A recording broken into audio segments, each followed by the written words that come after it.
आपल्या देशात जवळपास 40 कोटी UPI युजर्स आहेत. सर्वजण सगळीकडे UPIच्या माध्यमातूनच पेमेंट करायला जास्त पसंती देत आहेत. त्यामुळे सर्वांनाच आता खिशामध्ये कॅश न ठेवणे या गोष्टीची जणू सवयच लागली आहे.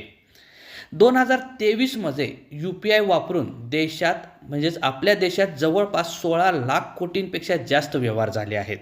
पण याचसोबत UPI फ्रॉड पण झाले आहेत. या सर्व व्यवहारांपैकी जवळपास 30,000 रुपये कोटींची चोरी फ्रॉड झाली आहे. तर हेच कमी करण्यासाठी आणि UPI पेमेंटमध्ये सिक्युरिटी वाढावी म्हणून UPIवर काही नवीन नियम ॲप्लाय केले जाणार आहेत व ते या जानेवारी 2024 पासून लागूसुद्धा होणार आहेत. RBIने MPCIच्या माध्यमातून सर्व प्रकारच्या UPI पेमेंटवर कोणकोणते बदल केले आहेत, कोणकोणते नवीन नियम लागू होणार आहेत ते आपण या व्हिडिओमध्ये पाहणार आहोत. तर हा व्हिडिओ शेवटपर्यंत पहा म्हणजे तुम्हाला या संदर्भातली सर्व सविस्तर माहिती मिळून जाईल.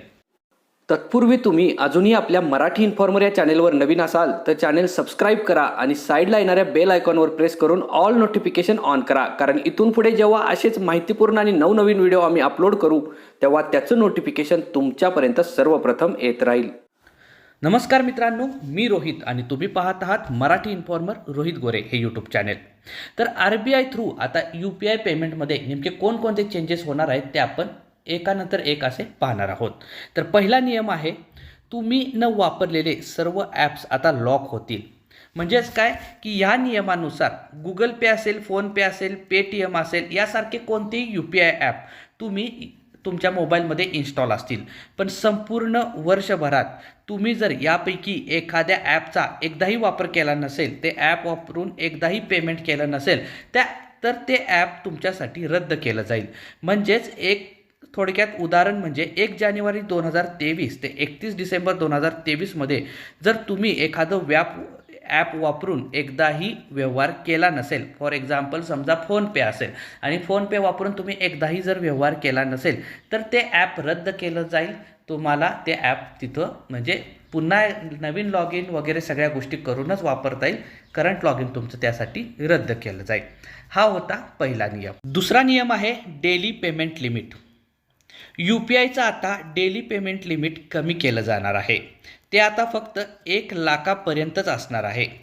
1 लाखांवरचा कोणताही व्यवहार आता आपण UPI वापरून करू शकणार नाही. त्यानंतर तिसरा नियम हा नव्याने आलेला आहे, तो स्पेशल पेमेंट लिमिट. हा स्पेशल पेमेंट लिमिट हा नियम जो असेल तो डेली पेमेंट लिमिटच्याच संदर्भात असणार आहे. आता स्पेशल पेमेंट लिमिट हे 5 लाखापर्यंत असणार आहे. म्हणजेच डेली पेमेंट लिमिट जे आहे, इन जनरल आपण ट्रान्झॅक्शन करतो ते 1 लाखांपर्यंत मर्यादित ठेवले आहेत, पण त्यालाच ऑप्शन म्हणून एक स्पेशल पेमेंट लिमिटचा ऑप्शन येणार आहे. त्याच्यामध्ये आपण 5 लाखांपर्यंत पेमेंट करू शकणार आहे. Special payment limit special payment जे आहेत ते शाळा, कॉलेज, हॉस्पिटलची फी असेल, बिल असेल, हे जे आपण भरणार आहोत तर या सगळ्यासाठी एक स्पेशल पेमेंट लिमिट ठरवलं गेलं आहे आणि या थ्रू शाळा, कॉलेज, हॉस्पिटलसाठी आपण एका दिवसात UPI थ्रू 5 लाखांपर्यंत ट्रान्झॅक्शन करू शकतो. म्हणजे स्पेशल पेमेंट लिमिट जे आहे ते शाळा, कॉलेज, हॉस्पिटल असतील असे बी आणि फी यांची पेड करण्यासाठी आपण वापरू शकतो. यानंतर चौथा नवीन नियम असेल तो transaction settlement time. Transaction settlement time हा एक महत्त्वाचा आणि सिक्युअर बदल हा UPI पेमेंटमध्ये RBI थ्रू केला जाणार आहे. 2024 पासून जेव्हा हा नियम लागू होईल तेव्हापासून 2000 पेक्षाचे जास्त रकमेचे व्यवहार पूर्ण होण्यासाठी 4 तासांचा वेळ लागणार आहे. आत्तापर्यंत जर आपण UPIने केलेले पेमेंट जे आहे ते लगेचच पुढच्याच्या अकाउंटमध्ये जमा व्हायचे काही सेकंदातच, त्यामुळे केलेला व्यवहार हा लगेच पूर्ण व्हायचा.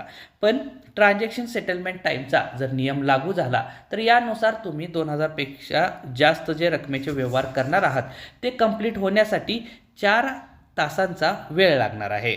आणि या गोष्टीला सुद्धा एक सूट असणार आहे. जर तुम्ही यापूर्वी एखाद्या व्यक्तीशी व्यवहार केला असेल आणि त्या व्यक्तीला जर तुम्ही पुन्हा ट्रान्झॅक्शन करत असाल, काही पैसे सेंड करत असाल, जर ते 2000 पेक्षा जास्त असतील तर तो व्यवहार तुमचा लगेच पूर्ण होईल. पण जर एखाद्या नवीन व्यक्तीला तुम्ही तुमच्या UPIच्या माध्यमातून पहिल्यांदाच पैसे पाठवत असाल तर ट्रान्झॅक्शन सेटलमेंट टाईम या नवीन नियमानुसार 2000 पेक्षा जास्त रकमेच्या व्यवहाराला पूर्ण होण्यासाठी 4 तासांचा वेळ लागेल. तर हा होता चौथा नियम.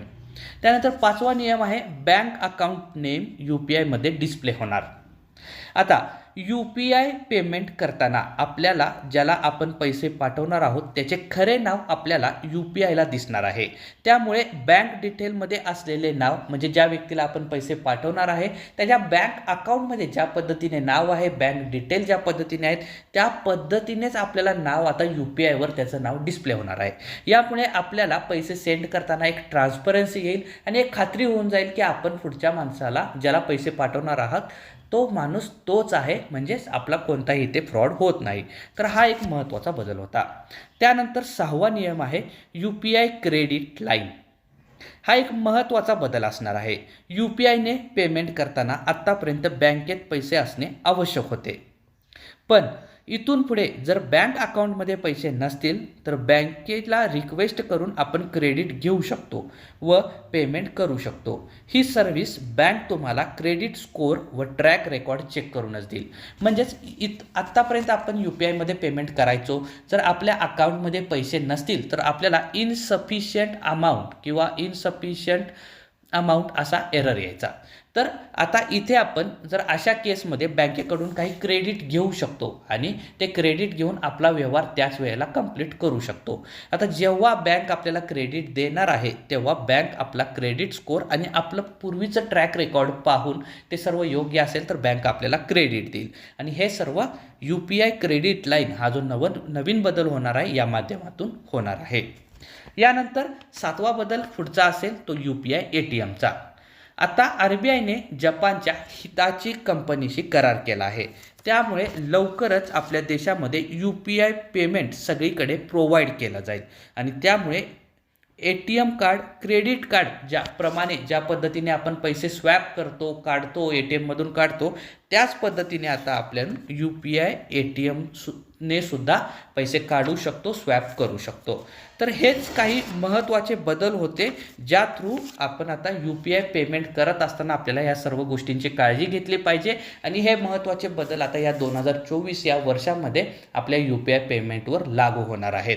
तर या बाबींना तुम्ही अजून एकदा व्हिडिओ सविस्तर पहा, या बाबी समजून घ्या, म्हणजेच UPI पेमेंट करताना इथून पुढे तुम्हाला कोणतीही अडचण येणार नाही आणि UPI पेमेंट आता या गोष्टी लागू झाल्यानंतर अजून जास्त सिक्युअर होईल. तर हे UPIमध्ये होणारे बदल तुम्हाला नेमके कसे वाटले, याबाबतचं तुमचं मत नेमकं काय आहे हे आम्हाला कमेंट करून नक्की कळवा. त्याचबरोबर व्हिडिओमध्ये दिलेली माहिती जर तुम्हाला आवडली असेल तर नक्की व्हिडिओला लाईक करा आणि जास्तीत जास्त मित्रांपर्यंत शेअर करा. आणि अजूनही तुम्ही चॅनलवर नवीन असाल किंवा चॅनल सबस्क्राईब केलं नसेल तर चॅनल सबस्क्राईब करा आणि बेल आयकॉन प्रेस करून ऑल नोटिफिकेशन ऑन करा.